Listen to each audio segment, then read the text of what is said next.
All right, welcome to the Big Skinny with me, Lou Bassanese, coming to you live from our studios in Brooklyn again, and we're bringing the heat on this Fed cut week. That's right, let's forget calling it a Fed meeting week. It's a Fed cut week. It's a matter of how many basis points will Jerome Too Late Powell go. I'm saying one, but maybe the president gets his wish and he gets 50 basis points or more. If you're joining us for the first time, you're probably wondering what the hell is the Big Skinny all about? Well, I'll tell you what.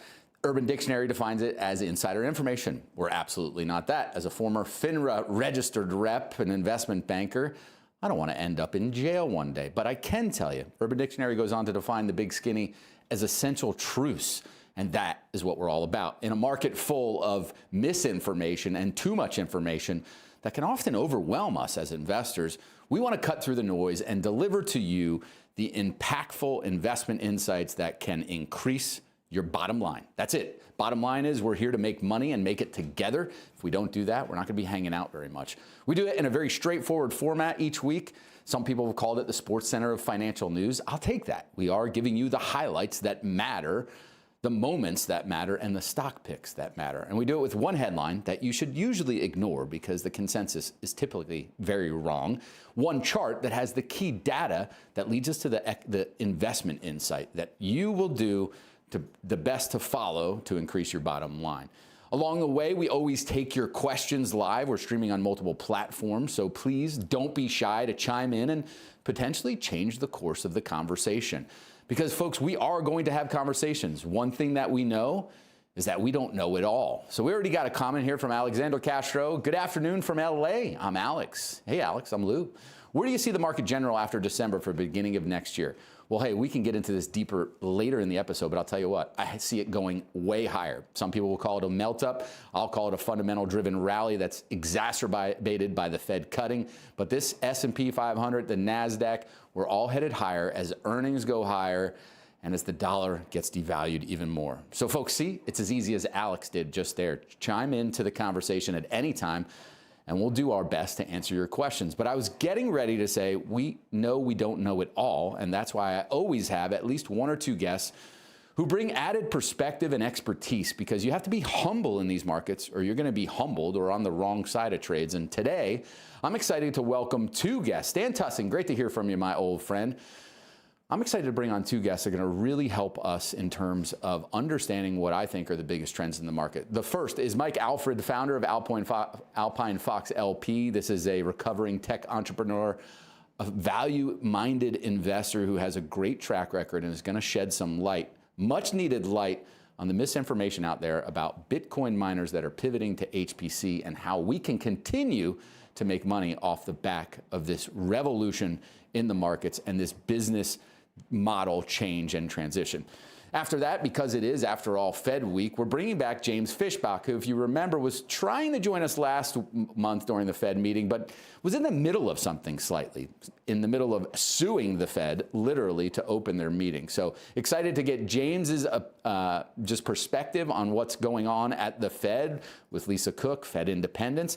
And then also, James also has an anti-woke ETF that strips out the members of the S&P 500 that might not warrant our investment. So we'll talk to him about that. But before we do, well, folks, it's the three headlines that matter the most and three investment insights that we like to call this week's rundown. So let's get to it.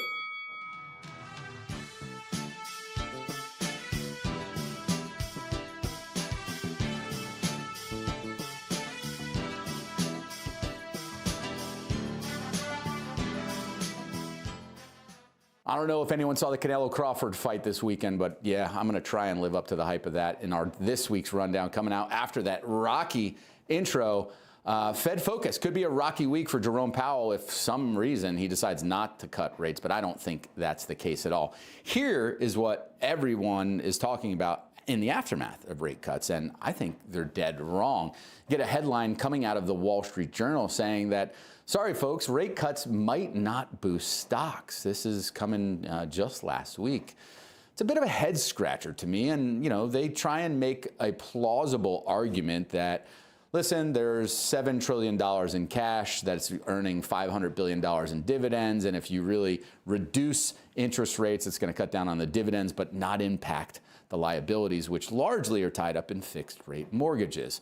But here it is, Captain Obvious Spencer Jacob saying, look at the market's PE ratio itself. It's well above average, and Fed rate cuts can't do much to change that. Well, thanks, Captain Obvious. The Fed's mandate and rates are not supposed to have any impact on the S&P 500 PE ratio. That has to do all with earnings, which are expanding at double-digit margins and looking to accelerate. So sorry, that's not a reason to be down and out and pull out the umbrella because you're raining on our bull market parade. But I will concede, the Fed has to cut rates because the labor market is changing and changing quickly. We said it can crater fast, whereas reinflation happens to creep. It happens slowly. And if you look at this, job openings have now crossed over the number of unemployed have crossed over number of job openings. This is a definitive sign that the labor market is cooling.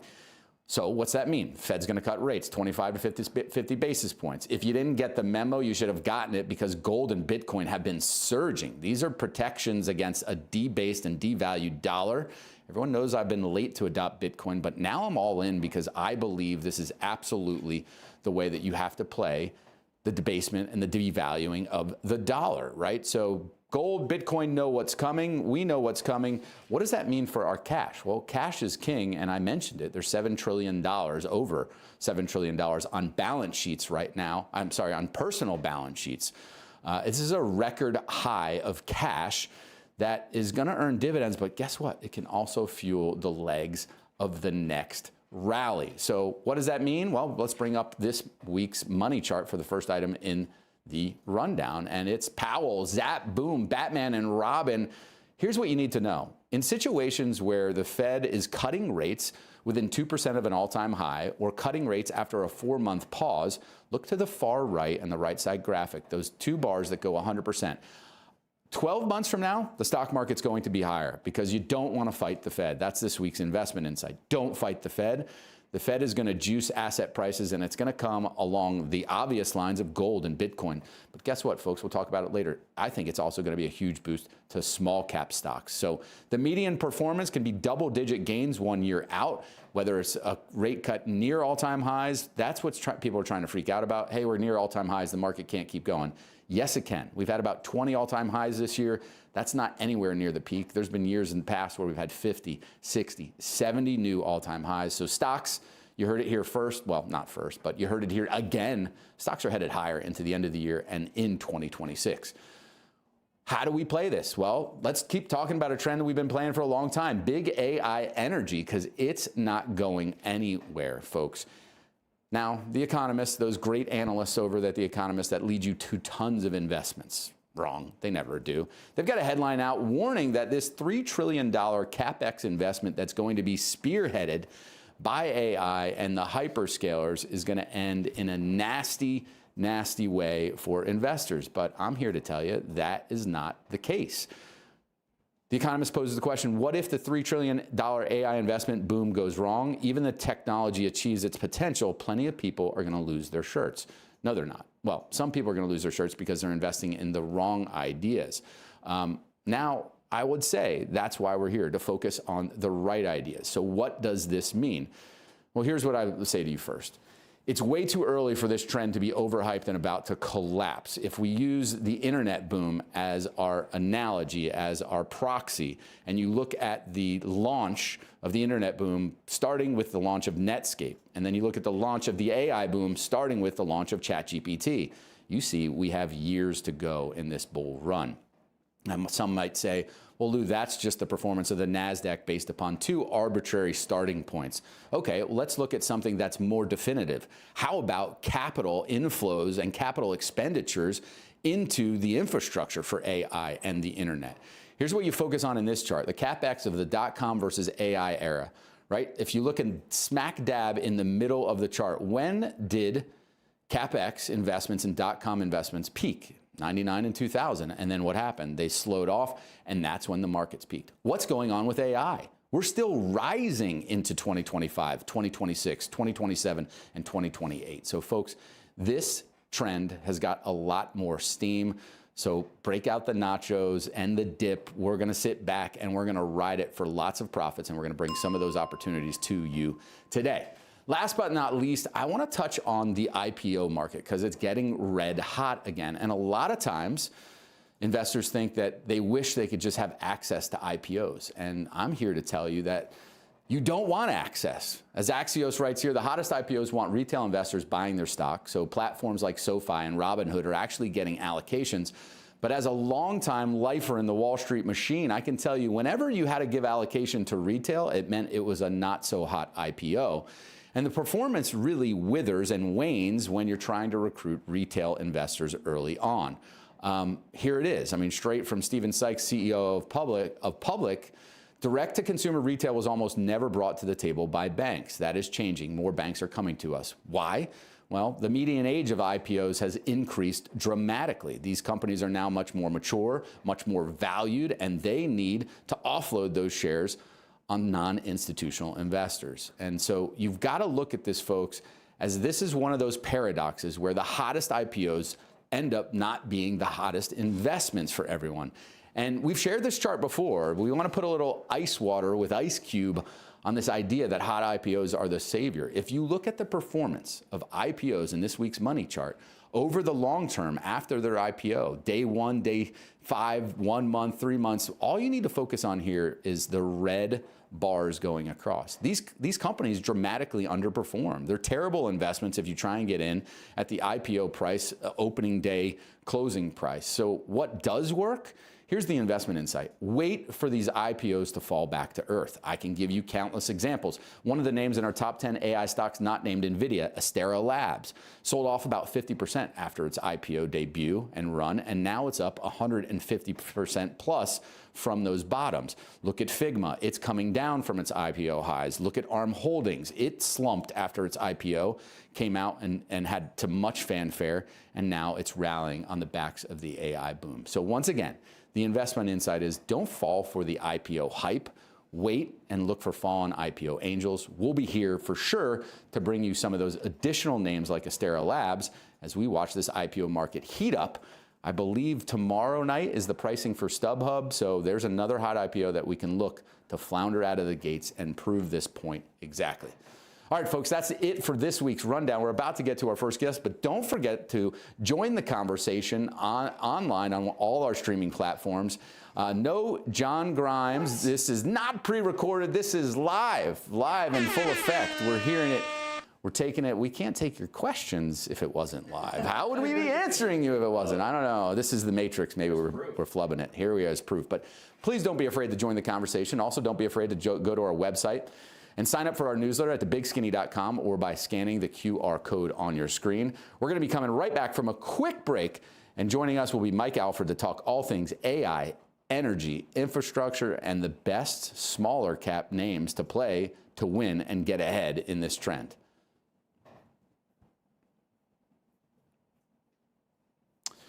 Do you believe everyone deserves access to quality health care regardless of their financial situation? Well, at the Roberto Clemente Health Clinic, we make that a reality. I say we because I've been on their board of directors and a longtime volunteer of this US-based 501c3 nonprofit that is dedicated very simply to providing affordable, compassionate medical care to the 30,000 people living in one of the poorest regions of the world. Nicaragua is the second poorest country in the Western Hemisphere, if you didn't know that. Well, as a member of the board, I've seen firsthand, and so has my family as we've traveled here, the profound impact the clinic has on lives, providing a full spectrum of the services that we all take for granted as U.S. citizens. I'm talking about things like primary care, pediatric care, urgent care, and just general wellness education and services.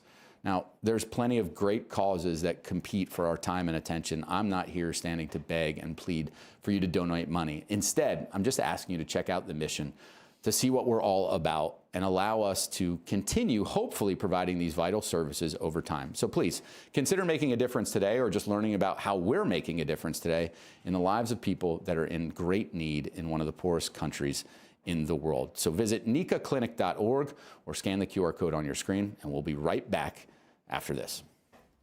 Lou Bassanese joins me now. You say that the inflation creep is over? Yeah, it's been creeping higher. The Fed's been worrying about tariffs creeping in even more and accelerating it. But we got PPI yesterday, which showed a contraction, and that's a leading indicator of what happens next for consumers. I think today was just a one smidgen higher than we expected, 0.4% increase month over month versus 0.3%. The Fed can now ignore the creep and has to focus on the cratering job market, and that requires a Fed cut. I think it's only going to be 25 basis points, though. It's not going to be 50 or 100 like some people are calling But for. a series of rate cuts. Yes, and I think that's most important is when they start cutting rates, it's going to continue. So I think we get one at each meeting in the rest of the year. So 3 cuts before the end of the year, and then see where things normalize out and how many cuts we get in 2026. So is this the start of a, well, not the start, I mean, we're already at record highs, but will this rally continue as rates come down? Absolutely. If you look at the data, it's overwhelming that the markets rally as rates come down. And if you look at earnings growth, that's the other propellant for this market. Double-digit earnings growth rates expected in Q1 and Q2 of 2026. And look at the yield on the 10-year Treasury, 4.02, right around 4 o'clock, 4%, I should say.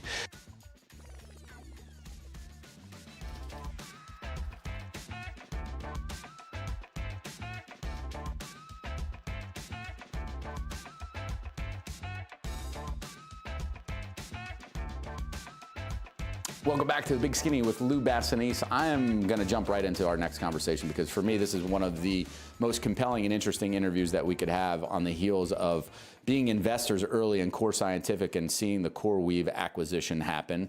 Whether that ends up being consummated fully is up for grabs. But then we were in TeraWulf, which led me to look for other ways to play this trend and immediately led me to the work of Mike Alfred, who is so gracious to share his thoughts. He's a director at IREN Limited, who's another player in the Bitcoin pivoting to HPC space. So Mike, welcome to The Big Skinny. I really appreciate you making time for us lowly Main Street investors that don't fully understand, but you've been educating us. So appreciate the efforts.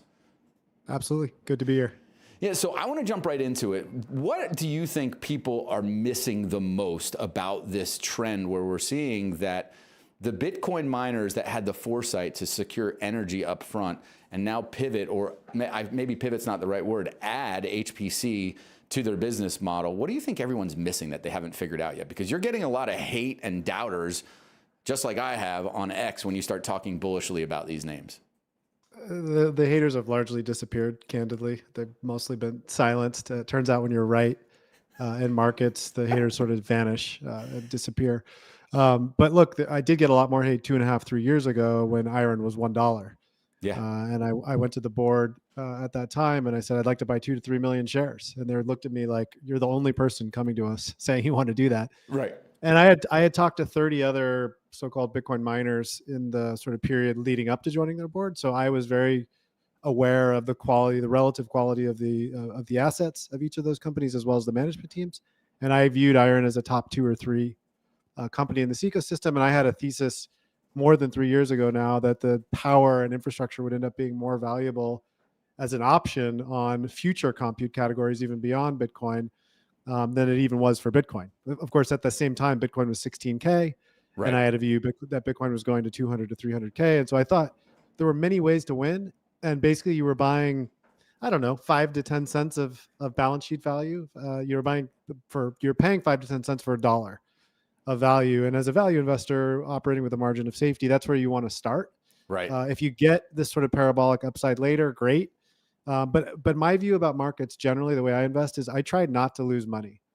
And I think if you don't Warren lose Buffett money, rules, right? Rule number 1 is make money. Yeah. Rule number 2, or don't lose money. Yeah. Rule number 2 if you is don't underwrite to not lose money, you end up making plenty of money over long periods of time, right? And so let me ask you, you've been tremendously right. IREN at $1, now closed at a new all-time high today, I believe, as well. And this seems to be a trend every day. We're closing at new highs.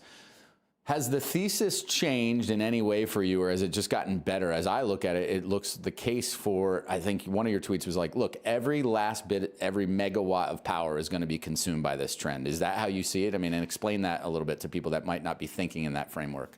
That's part of why Bitfarms and Hive and some of these secondary and kind of tertiary players are also going up, because people have figured out that as long as you have contiguous megawatts that are available now, right? So this nuclear trend, great.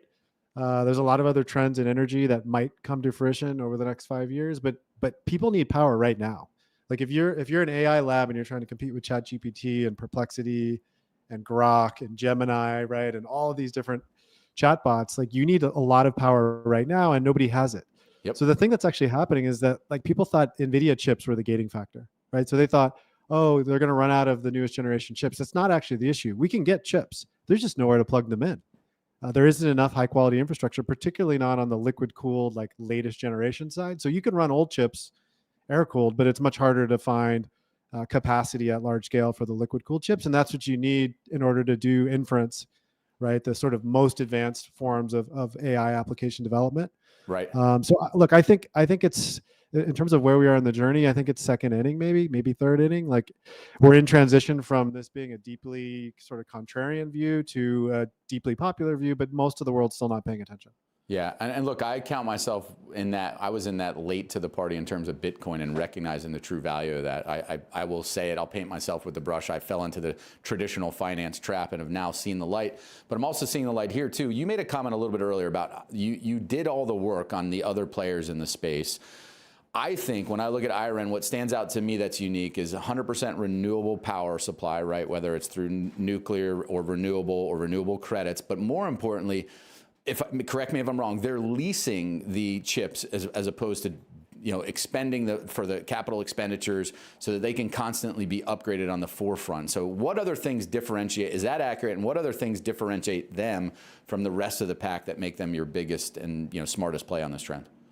So look, I'm on the board, so I'm highly biased. And Jim Chanos, if he was here, he would call me out on saying positive things without IREN, without giving every single disclosure possible. So I'm going back and forth with him for some reason. He used to be a billionaire. He's not anymore, maybe because he shorted too many stocks. It's kind of hard to keep being a billionaire when you keep shorting everything when the market's ripping up and to the right. So I feel bad for him. He used to have a beautiful Hampton house and like a place in Midtown Manhattan. It's like $50 million, and it's all gone now.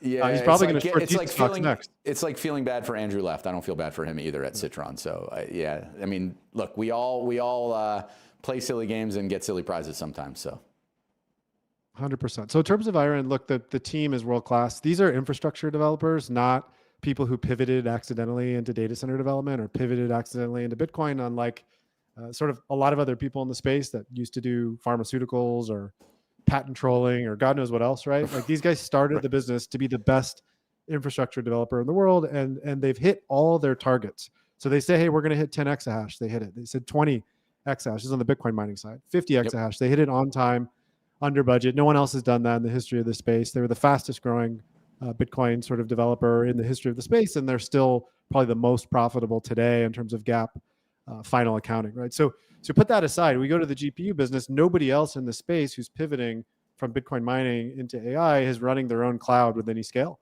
Everybody else has sort of punted and said, look, we're going to co-locate. We're going to sell away essentially our power to a hyperscaler and let them monetize that power with someone else. And IREN has said, no, we have the belief that we can offer a really high quality bare metal service directly to hyperscalers where we just provide the fully integrated platform. We basically give you the compute over the wall and we let you do what you want after that, but like we're not going to let you sort of intermediate between us and the end customer. And so look, you have to have confidence to do that. You have to have a lot of infrastructure chops. You got to have access to capital. You got to have a relationship with NVIDIA, et cetera. Like it's possible other people will be able to follow IREN, but as of right now, IREN is one of the only fully integrated global players who can offer like the full stack to a customer direct. Like Tesla is a good example of a company that, and XAI, that built a really wonderful AI data center, but they're using it primarily for internal use. Right, and Tesla that's been a hallmark of them, vertical integration. When you look at their building of the electric vehicle, it's not surprising they're doing the same approach in AI, but help me understand here too, just a little bit. So I think it's important to note for the listeners that there's a lot of people that are pivoting to Bitcoin or to hyperscaling that have no experience there. It's very rare in public markets for companies that have management teams that have deep experience that actually execute and do what they say they're going to do, under promise and over deliver. So it's encouraging to see that. Where do you see this stock going though? So I love some of your comments on X where you're like calling out the kid analysts and the chart squigglers. And there was one recently that was saying, oh, this thing is overdue for a reversal. What's your view? You're buy and hold almost for forever on this. How high do you think prices can go as everyone wakes up to this valuation here? So somebody asked me that earlier today, and basically my answer was, if I summarize, is it just depends on how well the company executes on the cloud. business. Like look at CoreWeave, look at Nebius, look at some of these other companies who I actually, even though they're currently valued more highly than IREN, they don't have the same natural competitive advantages that IREN has. Those may not be well understood by the market yet, but that's your kind of your alpha. Right. In the long run, it's sort of uncapped. It sort of depends on how big does the AI data center market get, and then what percentage of that does IREN get. I would not rule out.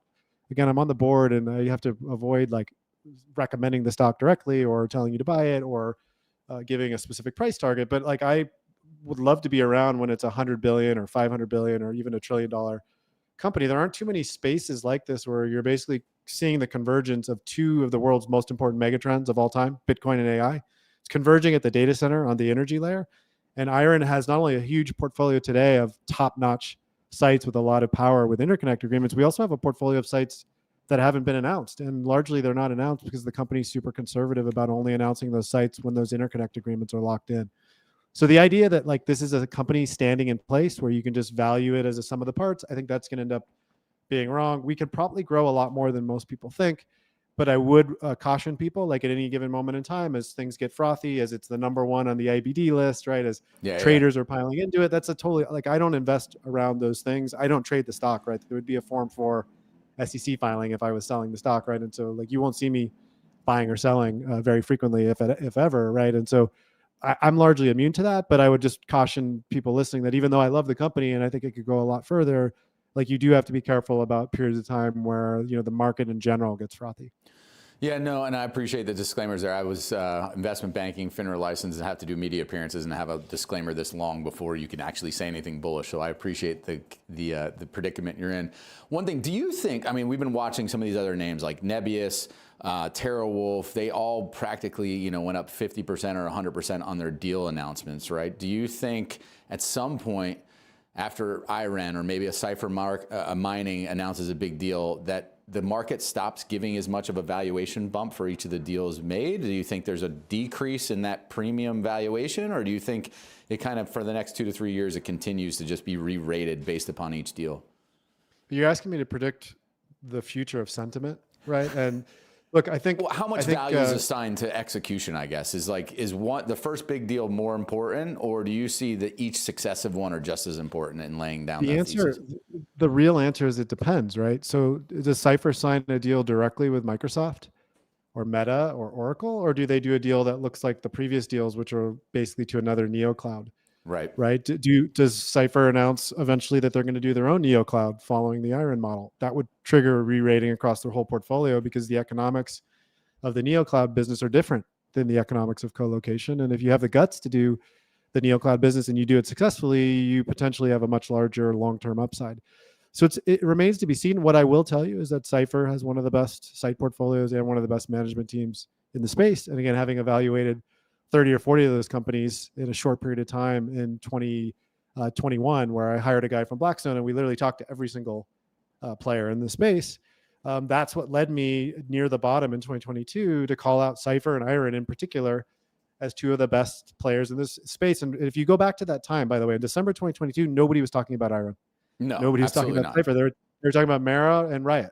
Yep. And maybe HUD 8. And so I'll remind people that while this is obvious now, that these have been the best performers this cycle, the only way you would have known that is if you did the work back then, three years ago, right? And you had met the teams, you had studied the sites, you went to visit the sites. And so what happens from here, who knows? But I would continue to bet on the best teams. I would resist the urge to speculate just because someone has a reasonable chance because they're so compressed of going up. Like that doesn't mean that's a stock you want to own for 3 or 4 years. I would only go into the names where you can trust the management teams are aligned with shareholders and are interested in actually delivering shareholder returns over time. Yeah. Listen, you said something that really resonates with me because I came into Morgan Stanley's private client group and realized the only place where I can have alpha as an individual is really in the small and micro cap names where there's inefficiency, where if you do the work, you may be early, you can see the rewards. I want to segue that into, just before we let you go, you've also made comments that you really see a boom coming for small caps, right? And not just these names that are levered to these two mega trends coinciding at the same time. Why do you see small caps as really the next prime position for, you know, a rally, since they've underperformed large caps for so long, for about 12 years running? And look, I'm a believer in small caps, so I'm not coming at you from a pessimist. I just want to hear another believer's viewpoint on it. Yeah, I think there's a bunch of different triggers for that. One is that small caps are, more exposed to the sort of economic factors locally in the U.S., right? And so, like, you look at what's worked over the last 5-10 years, it's like mega cap tech with global exposure, like dominant platform companies, and those companies are not in the small cap index. What's changing now, a couple things. One is those mega cap companies have run so far that even though they're great businesses, they're largely pricing in like 10 more years of basically perfection. And so what I think is going to happen is there's going to be some rotation around valuation. There's going to be some rotation around mean reversion. And then, of course, the falling rate environment definitely benefits companies with more debt. And so on average, the small cap index companies have more debt than those big mega cap companies that are printing so much money that they largely don't even need the debt markets. They use the debt markets, but they really don't need it. Small cap companies are much more economically sensitive. So I think we're overdue for that. Like, I think just from a timing standpoint, like I'd be looking between now and the end of the year for a major breakout in the IWM. We've come close a few times. Highs. And I think it'll correspond with a breakout in Bitcoin over 125, 130, a breakout in Ethereum over 5,000, and a breakout in some of these names like IREN and Cypher. We're in that breakout now, but like a company like Cypher hasn't even broken out to all-time highs yet. So like I think it'll probably cross 14 or 15 right around the time that Bitcoin's breaking 124, Ethereum's breaking 5, and IWM's breaking like 242, right? Like I think those are kind of the targets, and it'll probably also correspond with the DXY dollar index breaking down to 95, 92, something like that. Yeah, listen, from your mouth to the market's ears, because I'm invested in IREN and in Cypher. I'm a long-term believer in the small caps, and it's coiled. It's ready to happen, and I agree with you completely. And if you look at the earnings growth rates too, in the next 2 years, the aggregate earnings growth expected for those profitable small caps is expected to be 3 or 4x the large cap. So there's the fundamental driver of it as well that you won't get out of whack on terms of PE ratios. One quick question here for you. Cypher and IREN re-rate has happened before. First deals have even taken place. Haven't even taken place. I can't decipher that. So anyway, Mike, I want to thank you.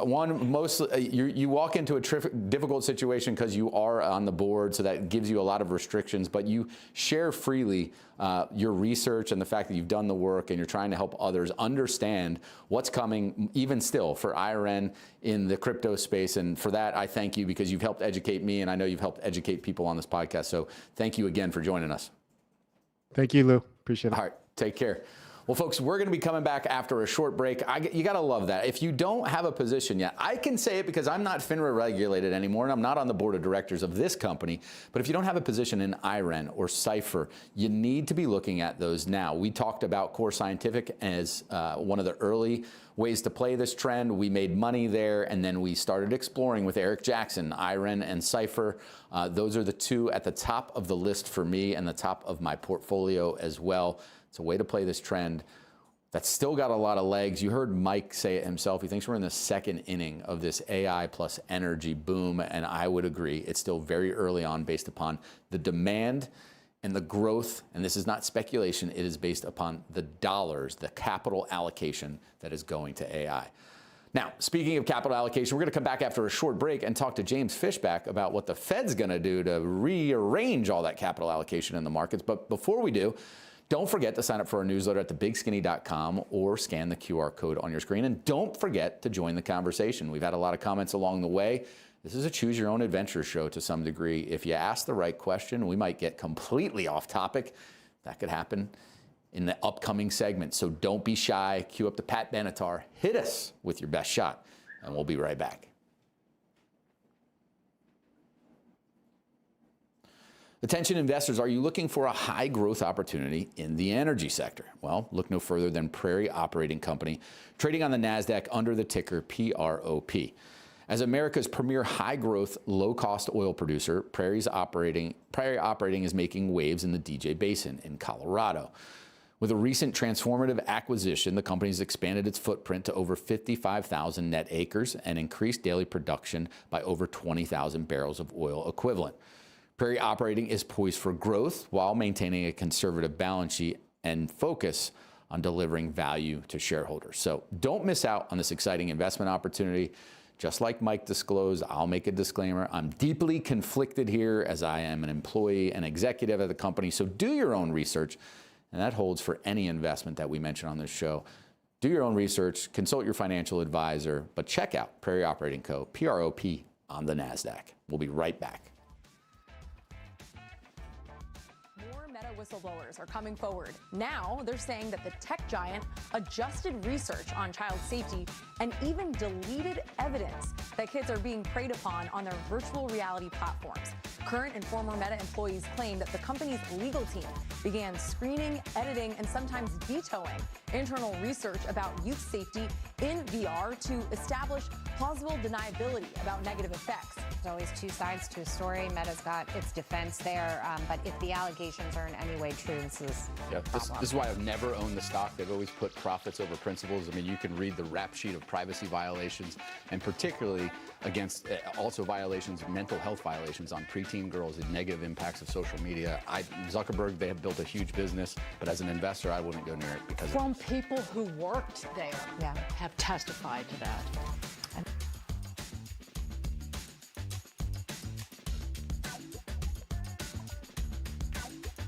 Welcome back to the Big Skinny, and we're moving the conversation along to the main event of this week. So after you got your portfolio positioned in the AI plus energy plays, you got to be focusing on the Fed. And there's not one man that I know that I've crossed paths with yet that has been focused more on the Fed and more about affecting change in how things are done. So I am excited to welcome a fast friend when we met on the Big Money Show set, James Fishback of Azoria. Welcome to the show, James. Thanks for having me, Lou. Yeah. So listen, I want to know what's your latest take on how everything's transpired. Let's get right into it. The good, the bad, and the ugly, and what needs to be done at this Fed meeting in your mind, besides get rid of the Fed. Well, the good, let's go through this Sergei Morricone script. The good is that Steve Myron, my friend, who's going to be confirmed this evening as the next governor, is going to be confirmed. He'll be at the meeting tomorrow and on Wednesday. He'll get to vote likely on, of course, a rate cut, hopefully larger than the rest of the committee to signal the support there. The bad is that Lisa Cook may very well be at the meeting tomorrow and Wednesday. And that's bad because if you are credibly alleged to have been a bank robber, you should not be in the business of bank management. And that's not even really a metaphor. Come on, that's too much common sense there. But look, how is Cook not cooked yet? I mean, pardon the pun, the bad one, but it's so obvious to the just average person that there was something not right here, right? Where there's smoke, there's fire. You know better. Anyone that's bought real estate knows better. How has this not resolved itself already? I know you've been fighting vehemently to make it happen. Well, to your point, I think there's two courts here. There's the court system, and then there's the court of public opinion. To your point, Lou, it has resolved itself in the court of public opinion. I talked to Republicans and even Democrats, and they say that Lisa Cook is pretty much guilty of what she's been accused of, which is mortgage fraud. Otherwise, why hasn't she put forward any information? You'll remember that when Director Pulte first referred this matter to the Department of Justice, she had the opportunity, and she actually said via her lawyer that she would be sharing information to clarify the accusations. She's had 4 weeks and she's done none of that. She's had two forums, both the district court and the court of appeals, to explain exactly why she is innocent of what she's accused of, and she has chosen not to do that. And the second point is the court system is one that is a little bit slower and a little bit more methodical. And so while I disagree with the lower court's opinion, Judge Gia Cobb's opinion, we have an opportunity here quite literally in the next few hours for the U.S. Court of Appeals for the District of Columbia to rule against Lisa Cook and in support of President Trump. My firm, Azoria, was proud to be the only third party to file an amicus brief in this case in support of the president. It's pretty clear. Not only does he have the legal authority, Lou, but he has an ethical obligation. The only chance you have at restoring any semblance of integrity and credibility to the Federal Reserve is by removing those who have been credibly accused of misconduct. I completely agree with you. And here's the problem for me, right? The detractors will say, well, if the president's allowed to remove Lisa Cook, then that undermines the Fed independence, which just makes absolutely no sense to me, right? You get to a point and they get confirmed who goes on the Fed, like you're talking about your friend Miran. So, I mean, how do you counter that when people say, well, if the president gets to arbitrarily, in their mind, remove a Fed president, how does that not undermine independence? That's a great point. Well, the first thing is there's nothing arbitrary about someone being criminally referred to the DOJ. We now have learned that the DOJ has opened a criminal investigation, issued subpoenas about Ms. Cook's alleged conduct. So this is not an arbitrary, flimsy pretext. This is a legitimate accusation that to date has not once been rebutted by Cook. Forget credibly rebutted. She has not once stepped up and said this did not happen. She's had plenty of time to do that. Right. And You've the second got point, no of course, alibi, unfortunately. You have no like if you had, it's there. It's got to. It's papered. It's not one of these he said, she said. It's the documents, actual legal binding documents with a bank. That's exactly right. And at the end of the day, the idea of Fed independence is merely an illusion if a Fed member can go out and be credibly accused of mortgage fraud and never held accountable. This would confirm a longstanding view that millions of Americans have had, myself included, Lou, that the Fed does not take its job seriously. They fell asleep at the wheel in Silicon Valley Bank. They dropped the ball in Wells Fargo. And of course, let's not forget, they were a huge contributor to the 2008 financial crisis. And so this idea of selective enforcement, certain banks at certain times, that suspicion would be fully validated if the Fed let one of their own fall through the cracks. No, I agree with you. And I guess my question is, what's your solution, right? In the interim, you've been advocating for much more transparency. Do you think that's enough if the Fed starts opening their meetings, that we at least now could understand maybe where the bad actors are, where the bad thinking, the lack of leadership, or does the sunlight force them actually to act in good honor, right? Is that what we need? Or is there some other solutions that you see? Well, transparency is the quickest and easiest solution. I think so much of what has gone wrong with the Fed over the last 25 years is that they've done all of their work, not some of it. They've done all of their work in the shadows, behind closed doors. If we would have known that the Fed was delaying its response to the Silicon Valley Bank crisis, if we would have known that the Fed was asleep at the wheel in 2008 because we could watch their meetings, we would have rightly been able to criticize them and get them to course correct. A precondition, of course, Lou, to having the government and petitioning the government for grievance is being able to know what the government's up to. And so in the same way, when the president has a policy announcement that gets criticized in the press and he may course correct, in the same way, Congress would be subject to the same level of transparency. Why don't we have the Federal Reserve also step up and say, you know what? Sunlight is the best disinfectant. If we make a mistake, the public, Republican or Democrat, has a right to step up and say, I believe what you're doing is wrong, and I can help you course correct. And let's make no mistake, this is not an institution that has an impeccable track record, quite the opposite. And so if you have somebody at your work, let's talk about it in terms of the private sector, somebody at work who has made mistake after mistake after mistake, and at the same time, they want to tell you, Lou, that you don't have a right to ask them questions about their conduct, about what they're doing, that's a real problem. We would never let that slide in the private sector, and we can't let it slide at the Fed. Yeah, no, you're absolutely right from that perspective when you put it in those terms. I think about Ray Dalio at Bridgewater, right? Like just brutal honesty and everything's transparent. You're recorded all the time. I don't know that we need to go to that surveillance state with the Fed, but I think it would definitely help. I want to pivot really quickly because to be determined, let me ask first before I pivot, 25 or 50 basis points on Wednesday. What are you predicting?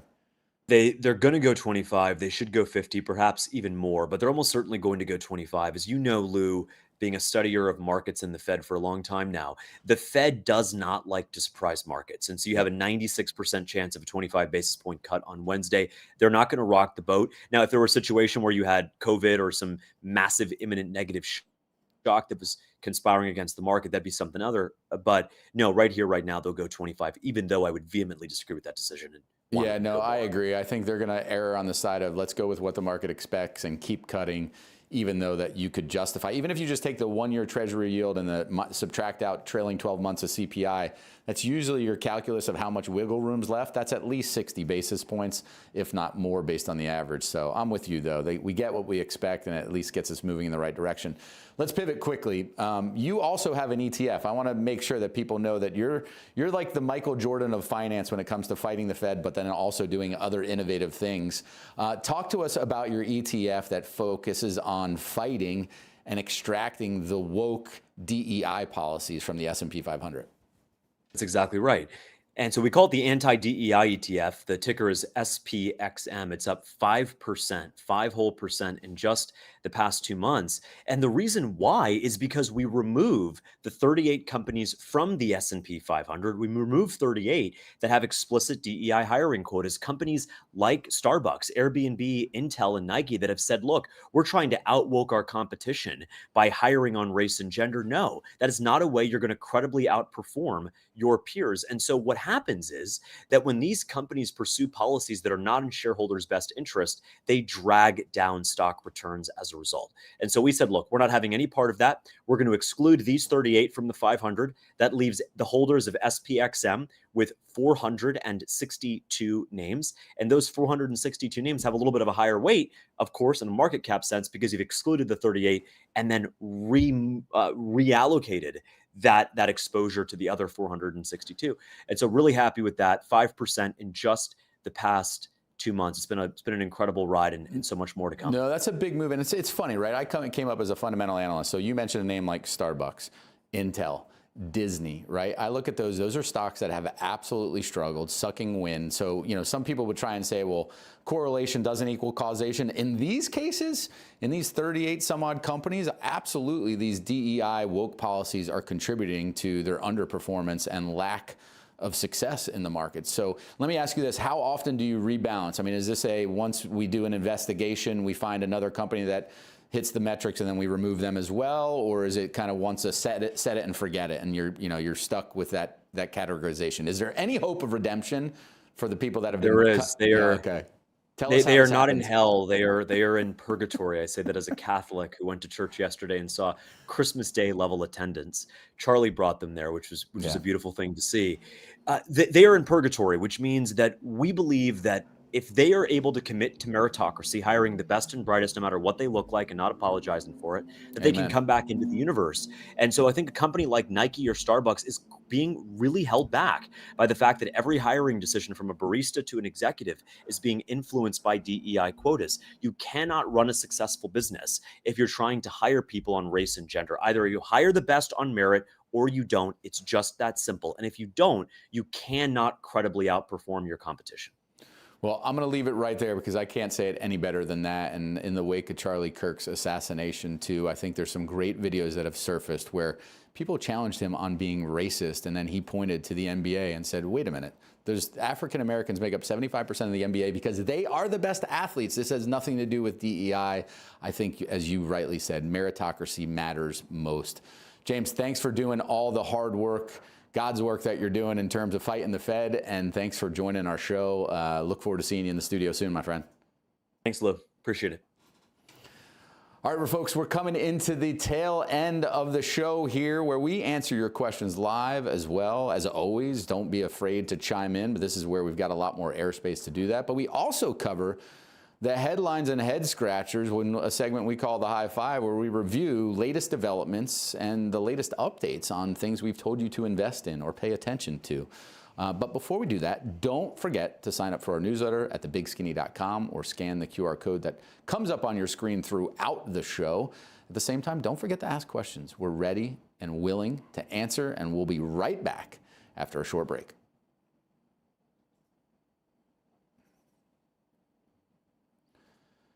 Business moves fast, and so does search, especially now with AI transforming how customers find you online. If your business isn't optimized for AI-driven search, well, you're missing the boat and missing opportunities every day. That's where Insend Media comes in. It's more than marketing. They're strategic growth partners that use answer engine optimization, cutting-edge SEO strategies, and proven business analytics to help your company generate new leads, attract more customers, and solidify your brand's presence.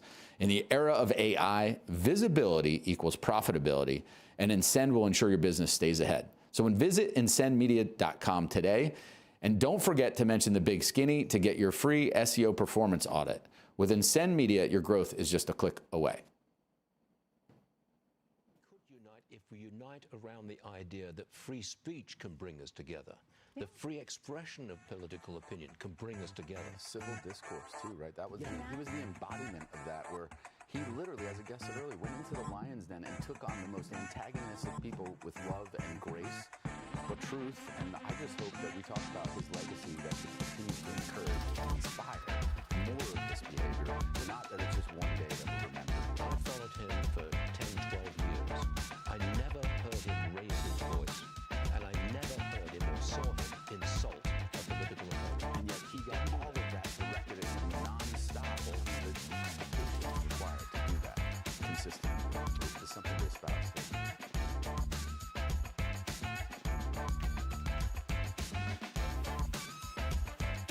Welcome back to the Big Skinny. We're here to answer your questions, so don't be afraid to chime in. This is the time. We're also here to welcome the Dodd Man to the show. How you doing, my friend? Doing great, Lou. You're looking good again today, man. You trying. must have had some appearances today. I did. That means Dodd saying, you have makeup on, Lou. Yes, I do, folks. That is accurate and true. No shine on your face today, brother. There's no filter on your screen. This is just my makeup face smiling along. Hey, I want to say 2 great guests today. I mean, I think you're a smart guy, but they're Mike and James, very, very sharp in what they're doing. Yeah, they're just operating at different levels, and that's why I love having the ability to bring them on. I mean, look at what has Mike. I mean, just look at Mike. The shares of IREN have catapulted higher since he's shining a light on them. Cipher mining, which we brought up the chart on too as well, that he thinks is one of the best in class there, is one of those names. So look, they're delivering profits for people. And then James, I mean, 5% move in 2 months in an S&P 400 plus stock portfolio is a good move as well. So we're trying our best to help people increase their bottom lines, make more money, increase their investment value. The way we do that is bring on guests that are way smarter than us. So if you have suggestions on people you'd love for us to interview, please don't be shy. Send us an email. Actually, send them to dodd@thebigskinny.com. You can send them your questions along the way too. This is that time of the show where we review a few things that we may have gotten right, wrong, or need updating. You ready for it, my friend? I'm ready. Let's Let's get to the high five.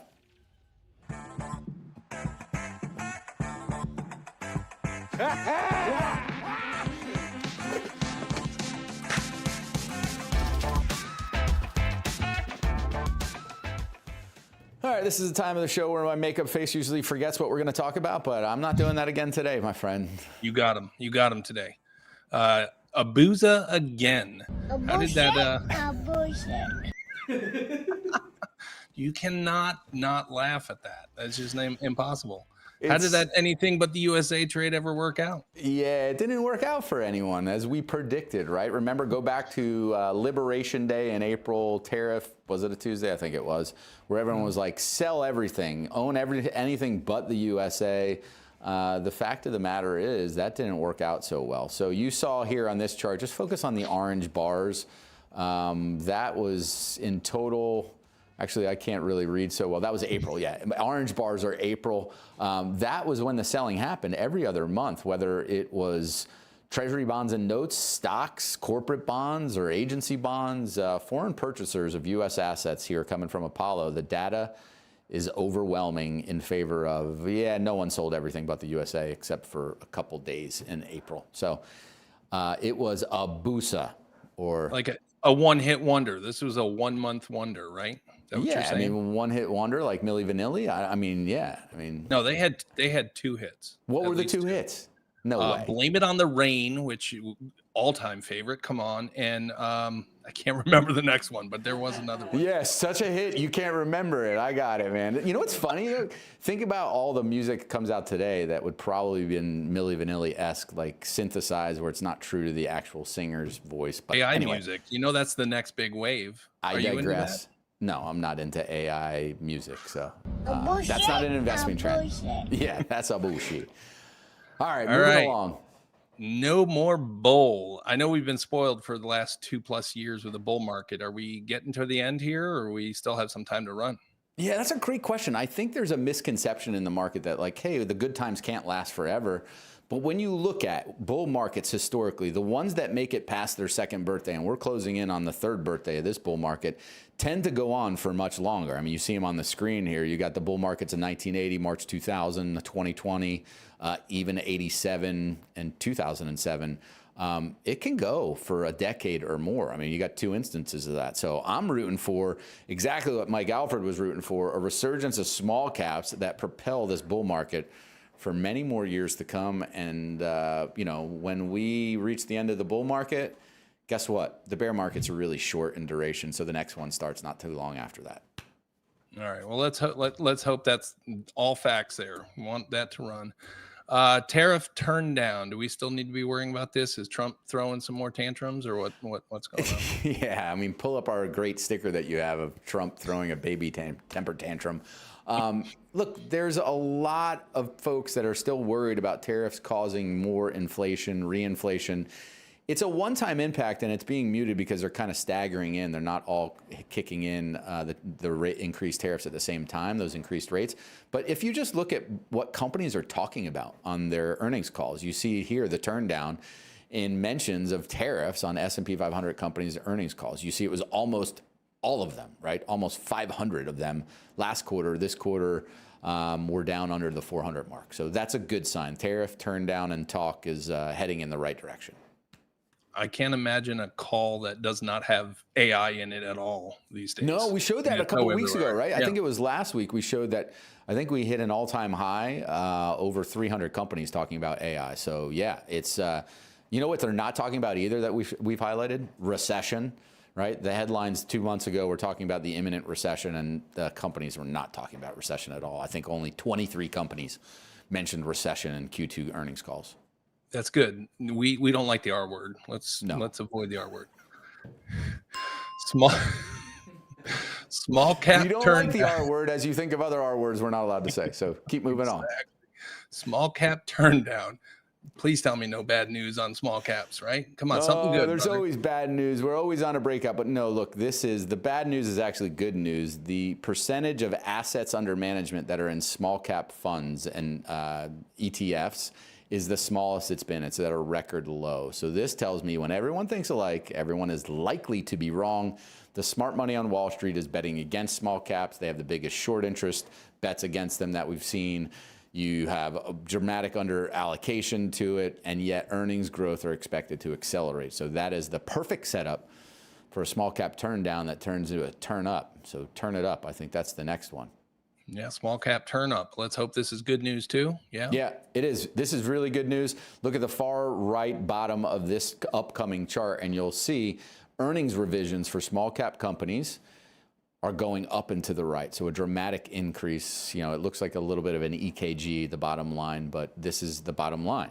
Earnings revisions, this indicator, a 3-month rolling average that smooths out some of that volatility, is in a definitive uptrend. And like we always say here, it's part of our manifesto.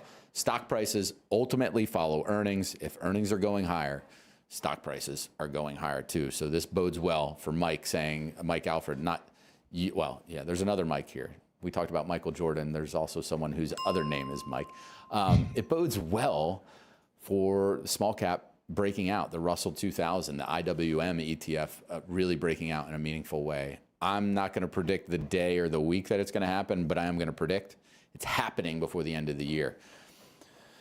Here's a great question from Kyle. Is it good for some mid caps like Prairie operating? I would tell you that Prairie is considered definitively a small cap. I mean, the classic break points are under 1 to 2 billion is a small cap. Mid caps is like 2 to 10 billion. So yes, this small cap rally and return to companies that are smaller on the market cap scale bodes very well for Prairie. But I also think, and we're going to focus on this in next week's episode on the energy space. We have Josh Young from Bison Insights, as well as the CEO of Prairie joining us, Ed Kovalik, my boss, to talk about what's going on in the energy space and why the international agencies are finally coming around to the fact that fossil fuel demand is not going anywhere down. It's actually going to head up from here. So you're going to start seeing revisions to that. So all in all, the market's good for energy. It's good for small caps. Healthcare looks interesting, biotech, because that's been underweight and undervalued as well. So I think the stage is set for a really strong run into year end and beyond. It sounded good, man. Sounding really good. Let's hope you're right. Yeah, let's hope we're all right, because we're picking these names that have do the best in those types of markets. So we've reached nearly the end of this episode here, and just want to make sure that everyone's signed up for the newsletter at thebigskinny.com. Actually, make prop great again. Thank you, Lou. We make oil great again. Thank you, Kyle, for joining and chiming in. We're going to make oil great again. We're also going to make the Big Skinny as great as we can. So send your biting comments, criticisms, and feedback to info@thebigskinny, and then go to thebigskinny.com and sign up for our newsletter, where we deliver to you the insights, one headline, one chart, and one action to take at a time. That's it for this week. We'll see you next week. Wait. Oh. Dude, what are you doing? Where are you running to? We got to end with seeing how you did on Lose Clues today. That's right. Lose Clues, folks, for you people joining us the first time. This is Dodd's challenge and game that we play where he gives me 5 words to work in naturally to the conversation. If I succeed, we haven't figured out, what do I get? A bottle of Camus? Do I get a free beer at our next meeting? Like, what's the reward? Probably a big hug or a high five. But yeah, you're maybe always a bottle saying of that because I Camus will be keep good. doing it. Did I get them all? I got them all, didn't I? You did, but catapulting in the Dodd block is, a little iffy, Hey. but we'll give it to you. I'm clutch like Michael Jordan when the game is on the line, and I won. You've said Michael Jordan like at least 3 or 4 times today, but that was a layup. Oh, all right. Well played. Well, listen, thank you for making it fun. Thank you for joining us, all of you out in the interwebs, and thank you to the crew here in the studio. LJ, Dan, Taylor, Dave, and myself, and thank you, Dodd, man. We'll see you next week with the next episode of The Big Skinny with Lou Bassinis and friends.